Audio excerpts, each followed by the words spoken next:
बिस्मिल्लाहिर्रहमानिर्रहीम। अस्सलाम वालेकुम नाजरीन। ईरान और सऊदी अरब के दरमियान सुलह कराते कराते, उनमें आपस में मुफाहमत कराते कराते शाह महमूद कुरैशी ने अब सऊदी अरब को ही आंखें निकालनी शुरू कर दी है। सीधी सीधी उन्होंने एक तड़ी सऊदी अरब को लगा दी है कि आप हमारे साथ दें या ना दें, कश्मीर पर आपके बग़ैर हम अब चलेंगे। बाज़ मुबस्सिरीन ये कह रहे हैं चूँकि सऊदी अरब ने अपने $1 बिलियन जो हैं वो वापस मांगे हैं, जिसके बाद हुकूमत जो है वो इस गुस्से में उन्होंने ये बात कर दी होगी, क्योंकि इस वक्त हालात सबके बहुत ख़राब हैं और इस वक्त पैसे मांगना किसी के साथ दुश्मनी लेने वाली ही बात है। लेकिन शाह महमूद कुरैशी के इस बयान से हमें कितना नुकसान हो सकता है, आपको साथ साथ इसकी तफसील भी बताऊंगा कि सिर्फ सऊदी अरब के साथ हमारे ताल्लुकात जो हैं वो सिर्फ इस बेस पे नहीं कि हमने उनसे पेट्रोल लेना है या उनसे कभी कभार हमें डॉलर्स मिल जाएंगे, इसके अलावा हमारे और उनके म्यूचुअल इंटरेस्ट कितने ज़्यादा हैं और इस तरह उनको अपने से नाराज़ करके आगे चलना हमारे लिए बहुत मुश्किल है। इसमें कोई शक नहीं है कि OIC जो इस्लामिक कंट्रीज़ हैं कश्मीर के मामले पर वो हमारा साथ पाकिस्तान का नहीं दे रही, इसमें कोई शक नहीं है, उस तरह साथ नहीं दे रही जिस तरह देना चाहिए।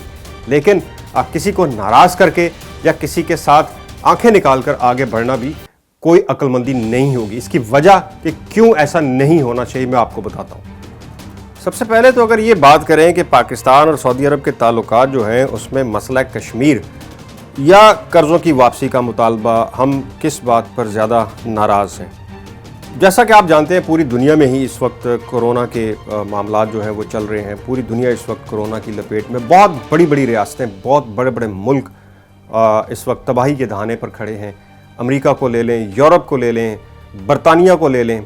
चूँकि मैं बरतानिया में, मैं आपको लिटरली ये बता सकता हूँ कि बरतानिया में इस वक्त मल्टी नेशनल बहुत बड़ी बड़ी कंपनीज जो हैं वो डिफ़ॉल्ट कर चुकी हैं, अपने मुलाजमीन को फारिग कर चुकी हैं। बल्कि एक बहुत बड़ी चेन जो है बरतानिया की, उन्होंने पिछले दिनों अपना एक स्टेटमेंट जारी किया था कि इन 6 हफ़्तों में जो लॉकडाउन के 6 हफ़्ते थे उनकी 16 साल की जो वर्किंग थी वो तबाह हो गई है। यानी इससे आप अंदाज़ा लगा सकते हैं कि हर मुल्क इस वक्त तबाही के दाने पर खड़ा हुआ है। इसी वजह से इस वायरस से बेशतर ममालिक की मईशत को भी बहुत बड़ा धचका लगा है और अब जो खुशहाल ममालिक भी अपने अखराजात के बारे में बहुत परेशान दिखाई दे रहे हैं। इसकी वाज़ेह मिसाल तेल पर इन्हिसार करने वाले ममालिक और बिलखसूस सऊदी अरब की है। पाकिस्तान और सऊदी अरब के ताल्लुकात और सऊदी अरब की इक्तिसादी हालत इन दिनों में सोशल मीडिया पर भरपूर अंदाज में ज़ेर बहस रही है। बात शुरू हुई कश्मीर के बारे में। पाकिस्तान के वज़ीर ख़ारजा ने जो बयान दिया उससे क्या असरात होने वाले हैं। शाह महमूद कुरैशी ने सीधा सीधा तो पहले सऊदी अरब को ये कहा कि वो आँख मचौली न खेले और OIC के मुताबिक उनका साथ दे कश्मीर के मामले पर।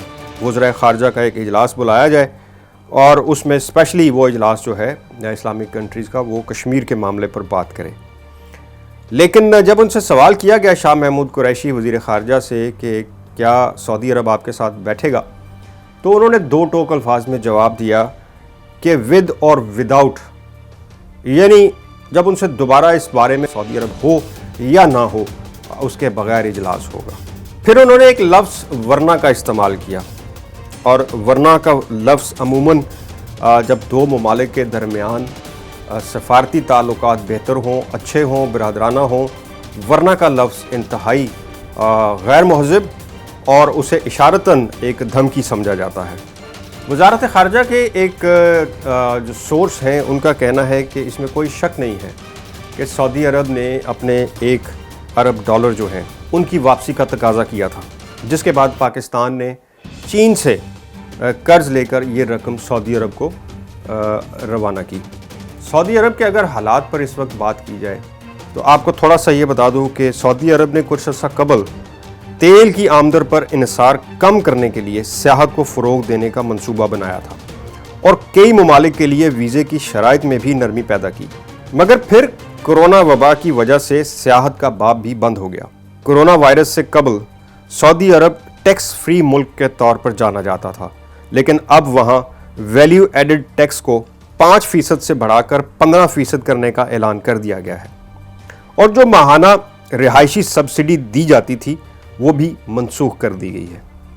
بظاہر یہ فیصلہ عالمی سطح پر تیل کی قیمتوں میں کمی کے بعد حکومتی محصولات میں 22% تک کمی کے بعد کیا گیا ہے۔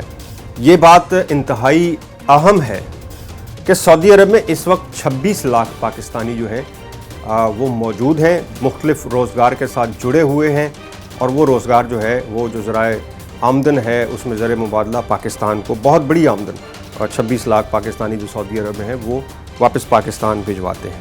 ایک وقت تھا جب ہمارے وزیر اعظم جو ہیں وہ گاڑی ڈرائیو کیا کرتے تھے سعودی شہزادے کی پاکستان آمد پر، خود ڈرائیو کر کے لے کے جاتے تھے، اتنے برادرانہ تعلقات تھے۔ اور پھر یہ سب کو پتہ ہے کہ وزیر اعظم عمران خان نے ایران اور سعودی عرب کے درمیان مصالحت کی بھی پیشکش کی، بلکہ دعویٰ کیا تھا کہ ہم ان دونوں کے درمیان مفاہمت اور صلح ہم کروائیں گے۔ لیکن آج حالات یہ ہو گئے ہیں کہ ہم نے خود سعودی عرب کو ناراض کرنے کی طرف چل پڑے ہیں۔ بعض اطلاعات یہ بھی ہیں کہ سعودی عرب نے اس وزیر خارجہ کے اس بیان کو انتہائی سختی سے لیا ہے، اور یہ بھی کہا جا رہا ہے کہ شاید جو تیل پاکستان کو جس ریٹ پر دیا جاتا ہے شاید سعودی عرب وہ بھی عنقریب بند کرنے کا اعلان کر دے گا۔